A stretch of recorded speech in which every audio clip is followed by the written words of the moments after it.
નવસ્વર પ્રેસમાં આપનું હાર્દિક સ્વાગત છે। સમાચાર છે કે વન્ય પ્રાણી વિભાગ દ્વારા જાંબુઘોડા અભયારણ્યમાં પશુ પક્ષી માટે પાણીની કુંડીઓ ભરવાની કામગીરી શરૂ કરાઈ। જાંબુઘોડા અભયારણ્યમાં આવેલ જાંબુઘોડા અને શિવરાજપુર રેન્જના જંગલ વિસ્તારમાં વન્ય પ્રાણી વિભાગ તથા પ્રાણીઓ માટે બનાવવામાં આવેલી પાણીની કુંડીઓ ભરવાની કામગીરી વન વિભાગે શરૂ કરી છે।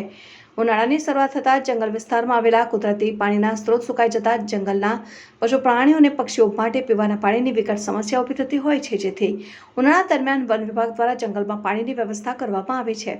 ઉનાળાની શરૂઆત થતાં જંગલ વિસ્તારના પ્રાણીઓ, પશુઓ અને પક્ષીઓને પીવાના પાણીના સ્ત્રોત સુકાતા વડોદરા વન્ય પ્રાણી વિભાગ હસ્તકના જાંબુઘોડા અભયારણ્યના જંગલ વિસ્તારમાં બનાવવામાં આવેલી 65 કુંડીઓમાં પાણી ભરવાની કામગીરી વન વિભાગ દ્વારા શરૂ કરવામાં આવી રહી છે। 542 ચોરસ કિલોમીટરના વિસ્તારમાં ફેલાયેલા અભયારણ્યમાં જાંબુઘોડા અને શિવરાજપુર રેન્જ આવેલી છે। બંને રેન્જ કચેરીઓ દ્વારા તેઓના જંગલ વિસ્તારમાં વન્ય પ્રાણીઓ, પશુઓ અને પક્ષીઓ માટે પીવાના પાણી માટે વ્યવસ્થા કરી છે।